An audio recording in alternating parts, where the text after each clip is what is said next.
The air in the valley of Elah was heavy, not just with the dust kicked up by thousands of feet, but with fear. A palpable, thick fear that choked the courage out of men who called themselves warriors.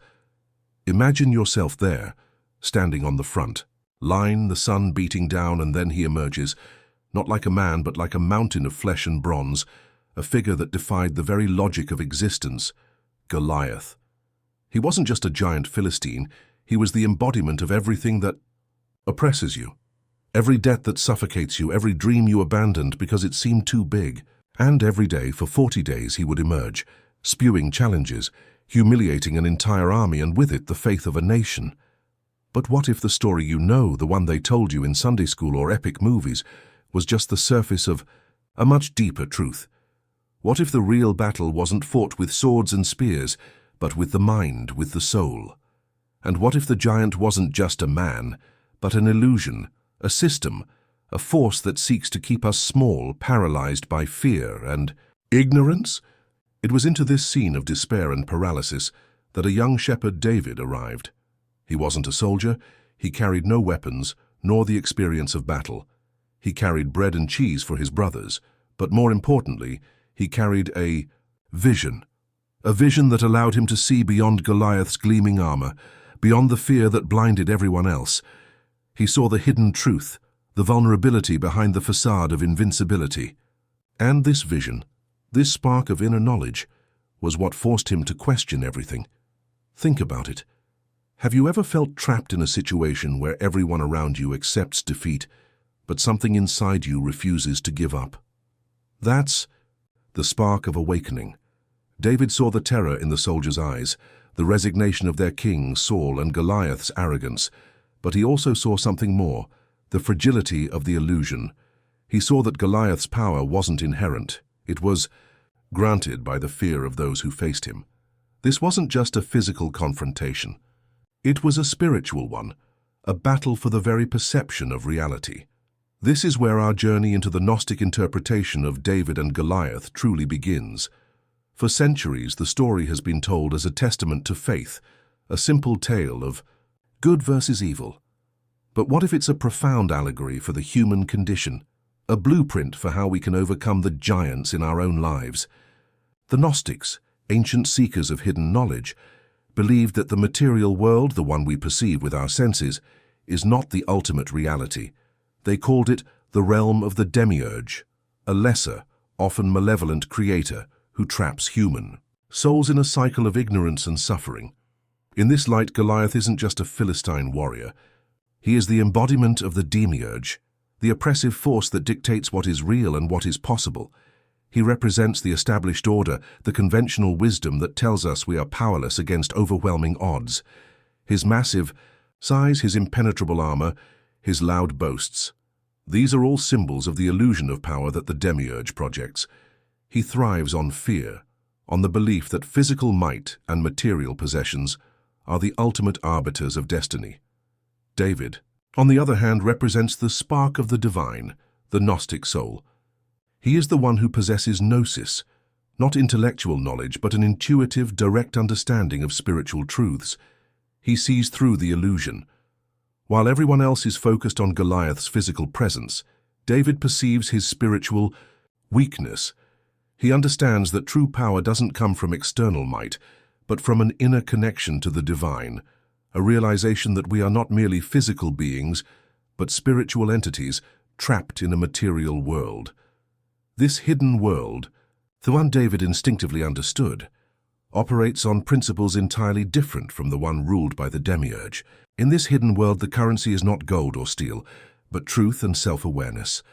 The rules are not dictated by physical laws, but by spiritual insights. It's a world where the seemingly weak can overcome the seemingly strong, not through brute force, but through a profound shift in consciousness. David's refusal to wear Saul's armor, to fight according to the established rules, was his first act of Gnostic rebellion. He instinctively knew that to defeat the demiurge, you cannot play by its rules. You must transcend them. The call to adventure for us, the audience, is to embark on this journey of re-evaluation, to question the narratives we've been fed, to look beyond the obvious, and to seek the hidden truths that might just unlock our own potential. Just as David was called to confront Goliath, we are called to confront the giants in our own lives, the fears, the doubts, the societal pressures that tell us we are not enough, that we cannot achieve our true potential. This isn't just an ancient story, it's a timeless blueprint for personal liberation. The first revelation, then, is this: Goliath's power was a lie. It was a projection, a carefully constructed illusion designed to instill fear and maintain control. And David, with his shepherd's staff and his simple sling, was the one who saw through it. He understood that the true battle was not for territory or pride, but for the minds and souls of men. He was about to shock a kingdom, not just by defeating a giant, but by exposing the fundamental lie upon which their reality was built. This awakening, this first glimpse behind the veil, is just the beginning. The quest for deeper knowledge, for true gnosis, has only just begun. Having seen through the initial illusion, David's journey transformed from a simple errand into a profound quest. This wasn't a physical march across a battlefield, it was an inner pilgrimage, a deep dive into the very essence of his being. He wasn't seeking a weapon forged by man, but a truth that resonated with his soul. Imagine the weight of expectation, the ridicule, the sheer disbelief from everyone around him. King Saul, the seasoned warrior, offered David his own armor, a symbol of the established order, of fighting the right way. But David, with an intuitive wisdom that defied logic, refused. He knew that to wear Saul's armor was to adopt Saul's fear, to fight Goliath on Goliath's terms. It would be to acknowledge the demiurge's rules as supreme. This rejection of conventional wisdom is a cornerstone of Gnostic thought. It's the understanding that the solutions offered by the material world, by the system, are often just more elaborate traps. David's true armor was his inner conviction, his unshakable belief in a reality beyond the physical. He sought his tools not in the armory, but in the most unassuming place, a flowing stream. The 5 smooth stones he chose were not random. They were pure, unblemished, shaped by the constant flow of water, a metaphor for the continuous refinement of truth. These stones represent the fundamental elements of gnosis: clarity, purity, intuition, focus, and the divine spark itself. His journey wasn't solitary, though he walked alone. He was guided by transformative encounters, not with flesh and blood, mentors, but with the very concepts of Gnostic wisdom that began to unfold within him. Think of it like this. Have you ever had a moment of profound clarity, where a complex problem suddenly becomes simple, or a long-held belief crumbles in the face of a new understanding? That's a glimpse of gnosis. David's past experiences, protecting his flock from lions and bears, weren't just tales of bravery. They were his training ground, his mystical experiences that taught him the power of focused intent and the vulnerability of even the fiercest predators when faced with a determined spirit. These were his lost texts, written not on scrolls, but etched into his very being through direct experience. The first obstacles David faced weren't Goliath's taunts, but the insidious whispers of doubt. His own brothers, hardened by the realities of war, scoffed at him. "Why have you come down here?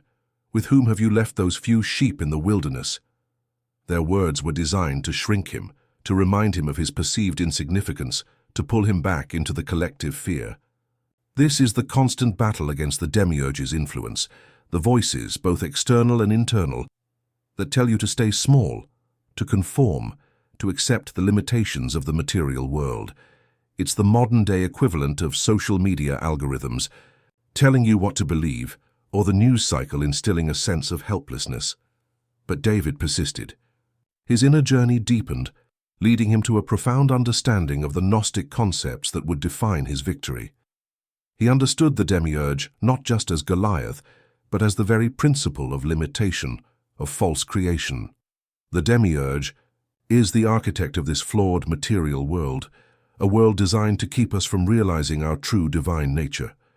Goliath, with his heavy armor and reliance on brute force, was a perfect manifestation of this principle, a being who believed only in what he could see, touch, and dominate. He was the ultimate materialist, blind to the spiritual power that lay beyond his comprehension. Then there's the pleroma, the divine fullness, the realm of pure light and truth from which our souls originated. David, in his shepherd's solitude, connected with this pleroma. His time spent gazing at the stars, listening to the quiet rhythms of nature, allowed him to tap into this higher reality. He wasn't just a shepherd, he was a mystic, intuitively sensing the vastness of creation beyond the dusty valley. His faith wasn't blind. It was a direct experiential connection to the source of all being, a memory of the pleroma that resonated deep within his soul. And finally, gnosis itself. This wasn't about memorizing scriptures or following rituals. For David, gnosis was a direct intuitive knowing, a sudden flash of insight that revealed the truth behind the illusion. It was the understanding that Goliath, despite his terrifying appearance, was fundamentally weak because he was disconnected from the pleroma. His strength was purely material and therefore finite and vulnerable. David's gnosis told him that the giant's weakness lay in his very strength, in his reliance on the physical, which could be bypassed by a spiritual approach. This was the forbidden knowledge, the secret wisdom that the demiurge seeks to suppress, because it empowers individuals to break free from its control.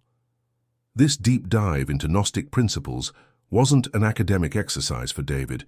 It was his survival guide. It was the realization that the battle wasn't about physical might, but about a clash of realities.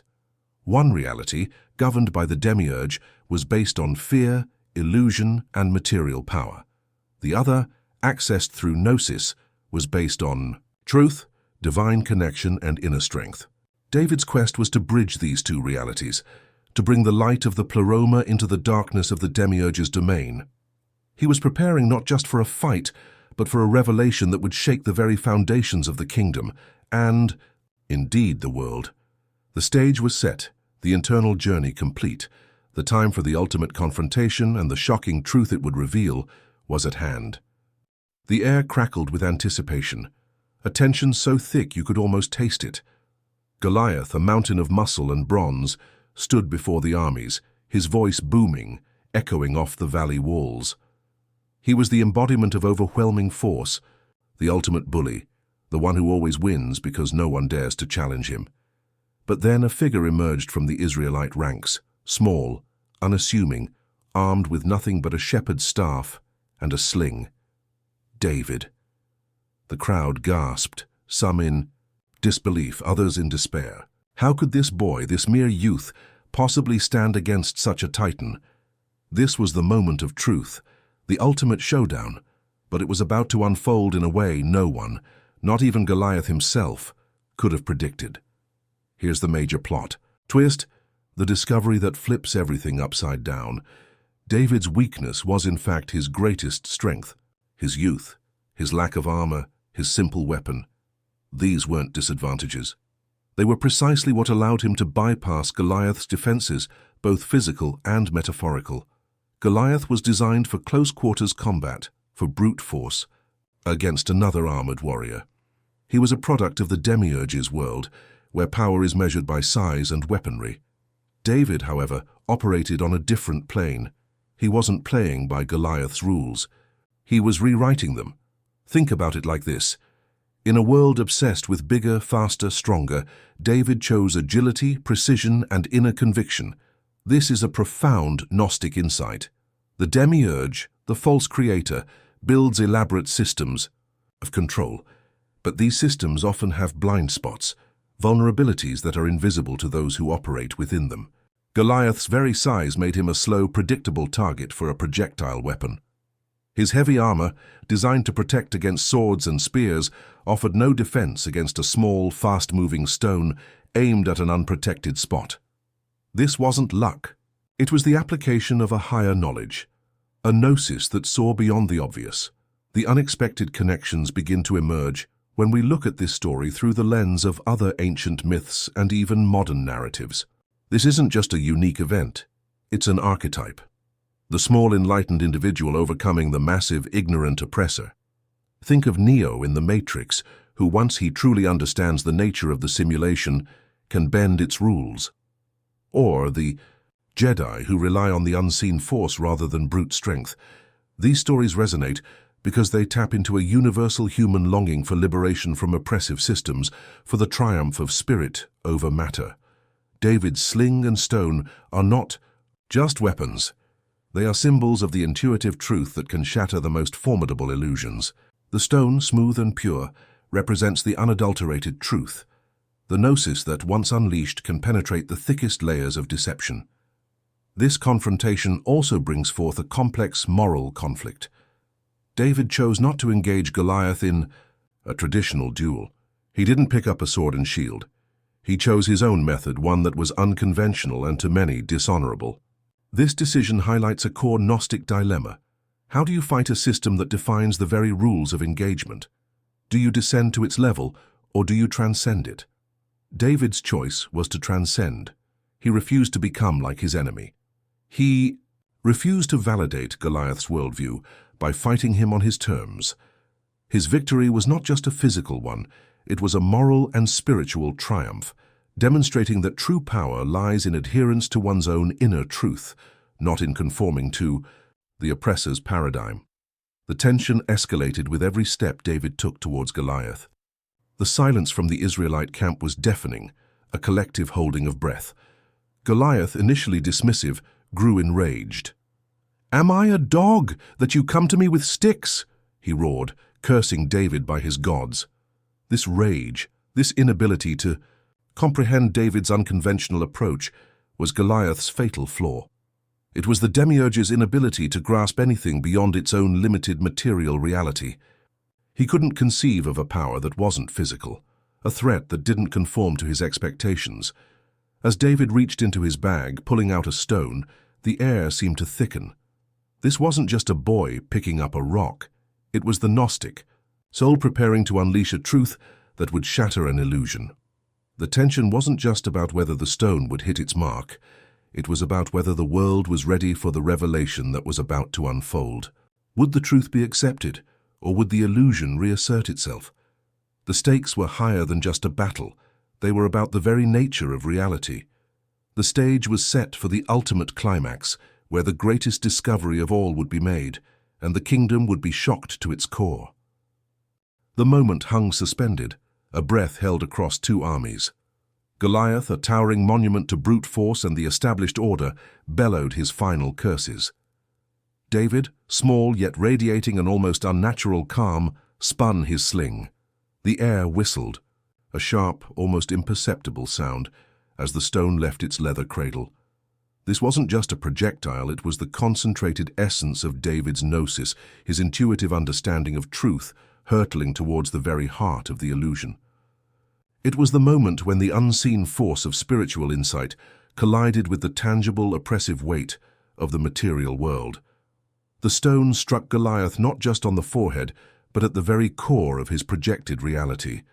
It was a precise hit, not just physically, but symbolically. The forehead, often associated with the third eye, with intuition and higher perception, was the perfect target for a blow delivered by gnosis. Goliath, the embodiment of the demiurge, was blind to anything beyond the physical. He could not perceive the power of a truth that operated outside his material laws. The impact was devastating, not just to his skull but to the very foundation of the belief system he represented. He staggered, a colossal statue suddenly rendered unstable, and then with a thunderous crash that echoed through the valley, Goliath fell. His fall was the maximum revelation. It wasn't just the defeat of a warrior, it was the collapse of a paradigm. The kingdom was shocked, not merely by the death of their tormentor, but by the shattering realization that everything they believed about power, about strength, about reality itself, was fundamentally flawed. The invincible giant, the symbol of their oppression, had been brought down by a boy with a stone. This wasn't supposed to happen. It defied all logic, all military strategy, all conventional wisdom. It was a wait-what moment that reverberated through every soul present, forcing them to confront an existential crisis. If a shepherd boy, armed with nothing but faith and a simple tool, could fell the seemingly invincible Goliath, what else, had they been told, was impossible? What other giants in their lives, in their society, were merely illusions waiting to be shattered by a different kind of truth? This was the moment of profound questioning. If the physical world, the one they trusted, could be so easily subverted by an unseen force, then what was truly real? It challenged their understanding of authority, of power, of their own limitations. It was a spiritual earthquake, shaking the very ground beneath their feet. In the aftermath, David approached the fallen giant. He didn't gloat. He didn't celebrate. Instead, he took Goliath's own sword and cut off his head. This act, often seen as brutal, holds a profound Gnostic meaning. It wasn't an act of vengeance, but an act of complete neutralization. The demiurge, once exposed and defeated by Gnosis, must be utterly disarmed. His own tools, his own symbols of power, must be turned against him to ensure his complete incapacitation.